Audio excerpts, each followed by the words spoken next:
लूका 23 उसकी 34 आयत। मैं यही चाहता हूं कि आप लोग वही सुने जो आज जीसस क्राइस्ट के होठों से निकला जब वो क्रूस के ऊपर थे।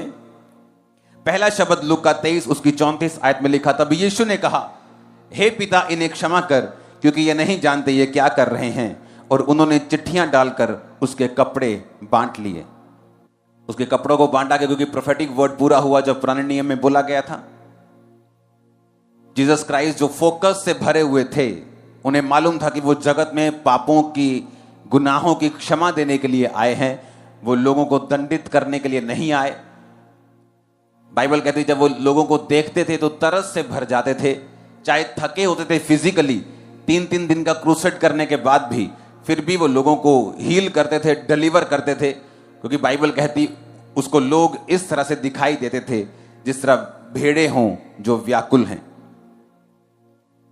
और यीशु मसीह ने क्रूस पर भी उन लोगों को माफ किया क्योंकि वो लोग नहीं जानते थे वो क्या कर रहे हैं। और यीशु मसीह का काम था लोगों को बचाने के लिए अपनी जान को देना। इसलिए बाइबल कहती है कि यीशु मसीह नए धर्म को बनाने के लिए नहीं आए, वो धार्मिकता को स्थापित करने के लिए आए। और ये क्षमा करना, माफ करना, ये उसी धार्मिकता की निशानी थी। अपने हाथों को उठाओ, अपने गुनहगारों को, अपनी आंखों को बंद करके क्षमा करो 2 मिनट के लिए। हर उस व्यक्ति को क्षमा करो जिसने आपके खिलाफ बोला, जो आपके खिलाफ चला।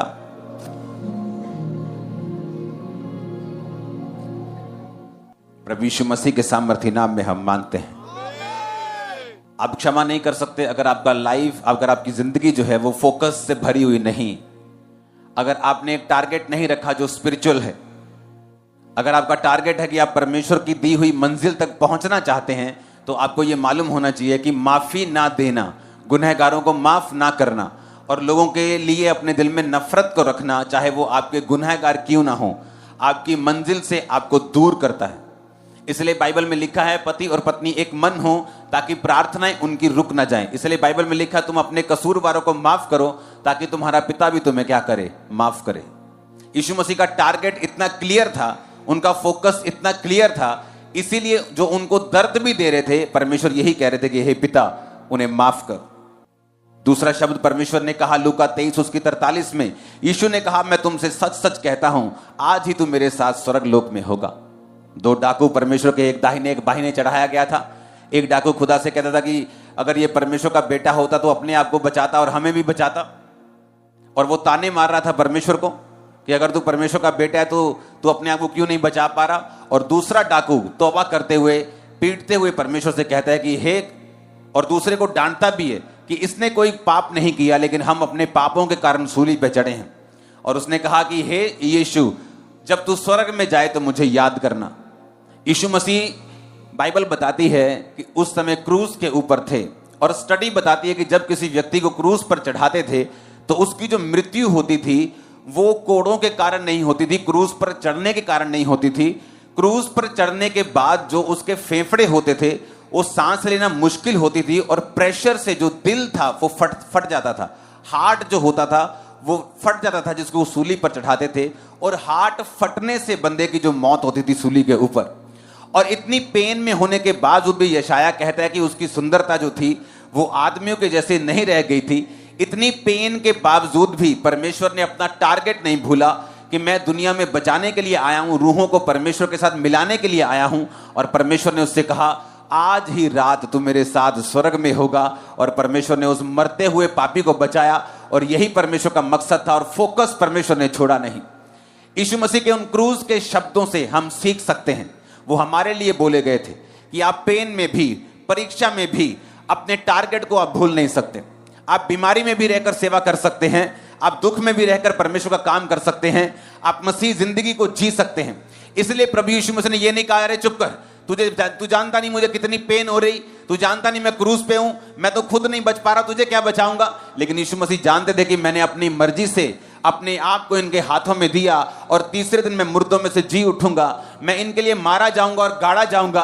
और परमेश्वर ने अपना टारगेट नहीं भूले, और उसको जाते जाते भी, मरते मरते भी परमेश्वर ने कहा आज ही रात, आज ही शाम तो मेरे साथ स्वर्ग में होगा। आमीन। पेन के बावजूद, दर्द के बावजूद भी जब आपका दिल ना करे परमेश्वर का काम करने के लिए, आप यीशु मसीह के इन शब्दों से सीख सकते हैं। जब आपका दिल नहीं करता परीक्षा में परमेश्वर का कोई काम करने का, टेस्टिमनी देने का, गवाही देने का, प्रेयर करने का, फास्टिंग करने का, आप यीशु मसीह के इन शब्दों से सीख सकते हैं। हालेलुया। यीशु मसीह ने यूहन्ना 19 उसकी 26 में फिर कहा, फिर यीशु ने अपनी माता और उसके चेले को जिससे वो प्रेम रखता था पास खड़े होकर देखा, अपनी माता से कहा, हे नारी देख ये तेरा पुत्र है। बाइबल कहती है परमेश्वर ने एक वचन कहा था कि मैं पुराने नियम को खत्म करने के लिए नहीं आया हूं। मत्ती 5 उसकी 17 में लिखा, ये ना समझो कि मैं व्यवस्था और भविष्यद्वक्ताओं की पुस्तक को लोप करने यानी गायब करने आया हूं। मैं गायब करने नहीं परंतु पूरा करने आया हूं। यीशु मसीह ने कहा, मैं पिता के वचनों को गायब करने नहीं आया हूं, एक नया वचन बनाने नहीं आया हूं, बल्कि उन्हीं वचनों को पूरा करने के लिए आया हूं। उन वचनों में जो पहलोठा होता था, जो बड़ा बच्चा होता था, वो अपने माता और पिता की देखरेख करता था।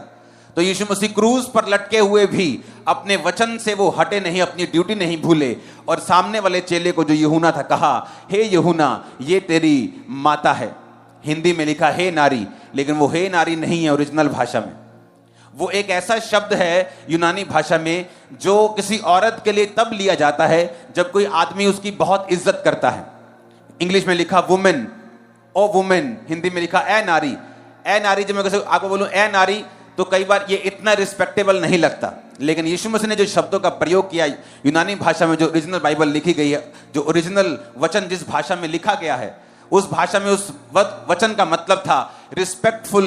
एक औरत जैसे परमेश्वर अपनी मां को देख रहे थे, परमेश्वर ने कहा ये तेरा पुत्र है, और उसको कहा यूहन्ना चेले को कि ये तेरी माता है। और बाइबल कहती है वो चेला उसी समय उस माता को, जो परमेश्वर की अम्मा को, अपने घर में ले गया। और बाइबल कहती है फिर वो दोनों मां बेटा ठहरे, जबकि यीशु मसीह को मालूम था कि यीशु मसीह के बहुत सारे भाई बहन थे, मरियम के और भी पुत्र बेटियां और भी बच्चे थे, लेकिन परमेश्वर ने उन बच्चों को मरियम को नहीं सौंपा। बाइबल कहती है कि प्रभु यीशु मसीह ने ड्यूटी किसकी लगाई? यूहन्ना की। क्या यूहन्ना उसकी कोख से जन्मा हुआ था? नहीं, लेकिन यीशु मसीह क्रूस पर भी आपको एक मैसेज दे रहे थे। वो क्रॉस पर से भी आपको एक मैसेज दे रहे थे कि जो स्पिरिचुअल फैमिलीज हैं, कई बार वो ज्यादा मैटर करती हैं हमारी फिजिकल फैमिलीज से। यीशु मसीह अपने भाइयों से बोल सकते थे कि भाई साहब, अम्मा का आप ध्यान रखना, तुम पहले उठे हो, मैं तो जा रहा हूं। लेकिन यीशु मसीह ने यूहन्ना को बुलाया, अपने चेले को बुलाया, एक आत्मिक बंदे को अपनी मां की ड्यूटी को सौंपा। आज से 18 साल पहले अगर मैं अपने परिवार की बात को सुन लिया होता तो शायद जिंदा भी ना होता, गुनाहों में, नशे में, जुए में, गलत कामों में पड़ा होता अगर मैं उनकी बात को सुनता। क्योंकि वो बोलते थे कि क्राइस्ट में नहीं जाना, मसीह में नहीं जाना। और मेरी जो स्पिरिचुअल फैमिली थी वो मुझे बताते थे कि अड़े रहना और खड़े रहना और परमेश्वर को छोड़ना मत।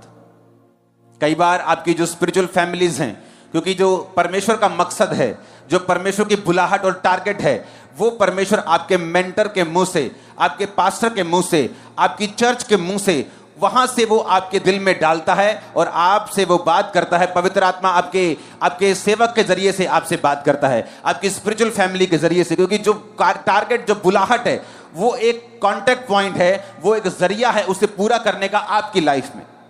और कई बार हमें अपनी फिजिकल फैमिलीज को इग्नोर करते हुए भी उनकी बात को सुनना पड़ता है, क्योंकि हमें पता है अगर हम उनकी बात को नहीं सुनेंगे, अगर मैं उस समय अपनी स्पिरिचुअल फैमिली की बात को ना सुनता और अपनी फैमिली की बात को सुनता, तो आज वो भी बचाए ना जाते, मैं भी ना बचाया होता, आप लोग भी यहां नहीं बैठे होते।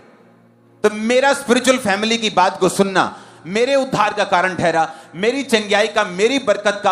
आज मेरे फादर मिनिस्ट्री में, मेरी मदर मिनिस्ट्री में, मेरे सब फैमिली मेरी सेवकाई में है। ये उसी कारण हुआ कि मैंने स्पिरिचुअल बातों को नंबर 1 में रखा, स्पिरिचुअल फैमिली को सुना, और आज वो भी बरकत में है। जो मुझे पीछे खींचना चाहते थे, आज वो परमेश्वर में चल रहे हैं। यीशु मसीह का बोलने का कोई ऐसे ही नहीं बोले उन्होंने शब्द, उन्होंने ऐसे वो चीजें को नहीं बोला, उनका एक मकसद था। यीशु मसीह ने कहा यूहन्ना ये तेरी मां, तेरी मदर है, तेरी मां है, मां ये तेरा बेटा है। और बाइबल कहती है वो उसी दिन, not next day, same day लिखा, वो उसको अपने घर में लेके गया और वो उसकी मां ठहरी और वो उसका बेटा ठहरा। हालेलुया। अगर मैंने अपनी स्पिरिचुअल फैमिली की बात को ना सुना होता तो मैं आपको दावा करता हूं मैं यहां ना होता।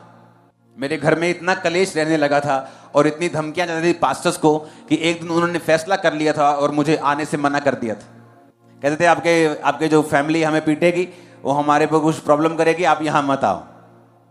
लेकिन जो ग्रुप के मेंबर्स थे हमारे, हम मिलते थे, छुप छुप के प्रेयर करते थे और हम फोर्सफुली ये साबित करने में लगे थे कि नहीं, हमें चर्च नहीं छोड़ना है। और वही हुआ, मैं जीता, खुदा जीता और शैतान हारा। इमेजिन करो, खुद उन्होंने मना कर दिया था फोन करके कि यहां मत आना। और मेरे जो टीम मेंबर्स उनको बोल दिया था कि अंकुर को बोलो कि ना तो अपनी ऑफरिंग लाए, क्योंकि ये ऑफरिंग अगर मना नहीं लेके आएगा चर्च में तो घर वाले बरकत नहीं पाएंगे, जब बरकत उड़ेगी तो अपने आप अकल आ जाएगी। लेकिन मुझे मालूम था परमेश्वर का प्लान ये है कि मैं आत्मिक बातों को ध्यान से सुनूं, क्योंकि जो खुदा का आत्मा मेरे मेंटर के जरिए से मुझसे बात कर रहा है वो मेरी डेस्टिनी को लेके जाएगा, क्योंकि मैं जो रियल में हूं उसी जरिए से पहुंच सकता हूं। अभी मैं जो हूं मैं रियल में नहीं हूं, क्योंकि जो खुदा की आंखों में मैं हूं, मैं तब खुदा के लोगों से ही वहां पहुंच पाऊंगा। हालेलुया। कई बार ये कड़वे साग पात की तरह लगता है जब स्पिरिचुअल मैटर्स के लिए आपको कई बार अपनों को दुख देना पड़ता है, ये कड़वे साग पात की तरह लगता है, क्योंकि यीशु मसीह ने कहा जब मुझे खाना तो कड़वे साग पात के साथ खाना। कई बार जब जीसस क्राइस्ट के वचनों को मानना पड़ता है तो कई बार कड़वाहट के साथ हमें चलना पड़ता है, और लोग नाराज होते हैं, फैमिली नाराज होती है, अपने नाराज हो जाते हैं। लेकिन आपको यह मालूम होना चाहिए कि अगर आप परमेश्वर की बात को, अगर आप अपने आत्मिक मेंटर की आवाज को सुनेंगे तो आप फिर वहां पहुंचेंगे जहां आपकी फैमिली सबसे ज्यादा आप ही के कारण ब्लेस्ड होगी। वो टाइम आएगा कुछ सालों बाद, कुछ महीनों बाद, कि वो आपका ही थैंक्स करेंगे कि तू रुका नहीं, तू थका नहीं, तू रुकी नहीं, तू थकी नहीं, और आज मैं भी तेरे कारण आशीषित हूं। ये थे जीसस के शब्द जो उसने कहा, मरियम, हे नारी, ये तेरा बेटा, यूहन्ना, दिस इज योर मदर, ये तेरी माता है। हालेलुया। मत्ती 27 उसकी 46 में लिखा, तीसरे पहर के निकट यीशु ने बड़े शब्द से पुकार कर कहा, एली एली लमा शफ्तनी, अर्थात हे मेरे परमेश्वर तूने मुझे क्यों छोड़ दिया। लोगों को लगता है कि यीशु मसीह को छोड़ दिया, यीशु मसीह रो रहे थे, वो तो खुद रो रहे थे, वो तुम्हें क्या बचाते। लेकिन जब अनपढ़ों को यह नहीं मालूम होता कि उसका रीजन क्या है, वो अपने ही चीजों से परमेश्वर की कामों का बखान करने की कोशिश करते हैं, बाद में खुद फंस जाते हैं, खुद भागते फिरते हैं और कुछ पता नहीं कि क्या करना है। अब आपको ये ध्यान से सुनना है। बाइबल कहती है जब जीसस क्राइस्ट गतसमनी बाग में, आज भी आपने देखा, जब वो ये कह रहे थे कि पिता हो सके तो ये कटोरा टल जाए, वो कोड़ों के बारे में बात नहीं कर रहे थे, वो कांटों के ताज के बारे में बात नहीं कर रहे थे। जीसस क्राइस्ट दुखों के और जो कोड़े और जो परमेश्वर को ताड़ना पड़नी थी, वो उस कटोरे के बारे में बात नहीं कर रहे थे, बात कुछ और थी। व्यवस्था विवरण 21 और 22 और 23 में वो बात लिखी है। लिखा, यदि किसी के प्राण दंड के योग्य कोई पाप हुआ हो जिससे वो मार डाला जाए तो उसके शव को वृक्ष पर, ट्री पर, लकड़ी पर लटका दिया जाए। वो शव रात को वृक्ष पर टंगा ना रहे, उसी दिन उसे मिट्टी देना जो लटकाया गया हो, क्योंकि जो लटकाया गया हो वो परमेश्वर की ओर से श्रापित ठहरता है। बाइबल कहती जो क्रूस पे लटकाया गया हो वो श्रापित है। गलातिया की पुस्तक को पढ़ेंगे 3 उसकी 13, मसीह ने जो हमारे लिए श्रापित बना, हमें मोल लेकर व्यवस्था के श्राप से छुड़ाया, क्योंकि लिखा है जो कोई लकड़ी पे लटकाया जाता है वह श्रापित है। यीशु मसीह को मालूम था कि अगले दिन क्रूस पर लटकाकर उसकी जान ली जाएगी, और यीशु मसीह को यह भी मालूम था कि पुराने नियम में लिखा हुआ है कि अगर कोई लकड़ी पे लटका के मारा जाएगा वो श्रापित होगा। और यीशु मसीह को यह भी मालूम था कि अगर मैं लकड़ी पर लटकाकर मारा जाऊंगा और श्रापित होऊंगा तो यहोवा पिता जो पाक और पवित्र है, जो श्राप को और पाप को देखता तक नहीं, मुझे उससे अलग होना पड़ेगा और मुझे उससे जुदा होना पड़ेगा। और यही पीड़ा थी परमेश्वर के दिल में, और इसीलिए परमेश्वर ने कहा था, हे मेरे परमेश्वर तूने मुझे क्यों छोड़ दिया। क्यों? क्योंकि लकड़ी पे जब लटकाया जाता था तो इसका मतलब था पाप के कारण ये लकड़ी पे लटकाया गया। अब जीसस क्राइस्ट पाप किसके थे? तुम्हारे और मेरे। अब तुम्हारे और मेरे पापों के कारण वो लकड़ी पे लटकाया गया। जब तुम्हारे और मेरे पापों के कारण वो लकड़ी पे लटकाया गया तो पुराने नियम के मुताबिक जो यहोवा पिता का वचन है वो श्रापित था। और यह भी हमें मालूम है कि जो श्रापित है उसकी ओर परमेश्वर देखते नहीं, और जब परमेश्वर ने अपनी पीठ को परमेश्वर की ओर फेरा, अपने फेस को हटा लिया, तो इसीलिए परमेश्वर ने कहा था, हे मेरे परमेश्वर, हे मेरे परमेश्वर, मेरे पिता, तूने मुझे क्यों छोड़ दिया। इसीलिए प्रभु यीशु मसीह कह रहे थे कि मेरे पिता, हो सके तो ये कटोरा मुझसे टल जाए, लेकिन मेरी नहीं तेरी इच्छा पूरी हो। बाइबल कहती है आदम के कारण, जो पहला था, उसके एक गुनाह के कारण हम सब पापी ठहरे। चाहे हम अच्छे काम करें तो भी पापी हैं, चाहे हम भले काम करें तो भी पापी हैं, क्योंकि वो ब्लड के कारण जो पाप था सारे मनुष्यों में फैला। एक गुनाह सबके पाप का कारण हुआ। और बाइबल कहती प्रभु यीशु मसीह जब उस पाप को रिप्रेजेंट करके लटके हुए थे, तो जो हमारी जुदाई थी, परमेश्वर खुद जुदा होके उस पुल को, उस गैप को वो भर रहे थे। और इसीलिए परमेश्वर दुखी थे, क्योंकि वो सब कुछ बर्दाश्त कर सकते थे, लेकिन कुछ सेकंड के लिए, कुछ मिनटों के लिए भी वो पिता के साथ दूरी को और पिता के साथ अलगताई को वो बर्दाश्त नहीं कर सकते थे। और इसलिए उन्होंने कहा, हे मेरे पिता, तूने मुझे क्यों छोड़ दिया।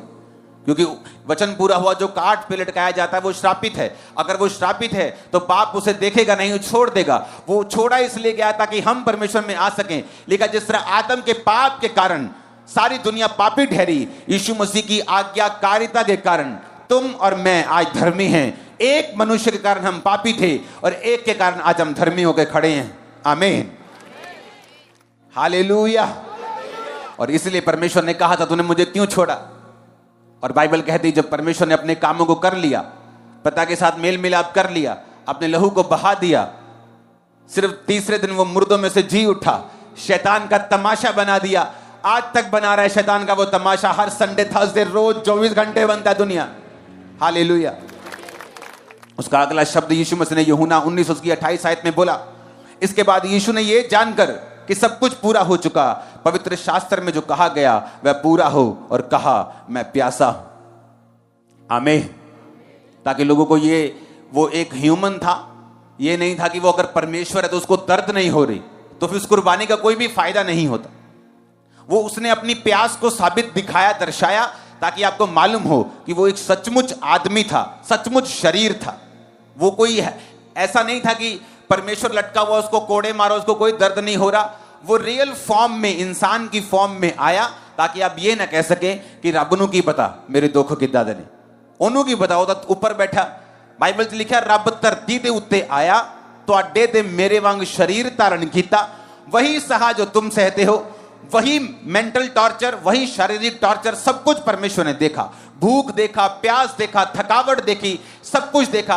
बाइबल कहती है वो रोगी हो गया एंड में, जब क्रूस पे लटकाया गया, जब जख्म थे उसके पास, तो वो रोगी हुआ, क्योंकि उसके फेफड़े, स्टडी बताती है जिसको क्रूस पे लटकाया जाता था, उसके फेफड़े निमोनिया से, वो लोग निमोनिया भी उनको होता था।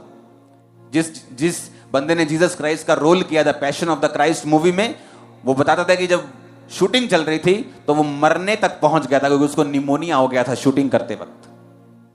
और इमेजिन करो, सिर्फ शूटिंग करते वक्त जिसको निमोनिया हो गया और मरने तक पहुंच गया, जिसने असली में किया होगा उसको क्या हुआ होगा।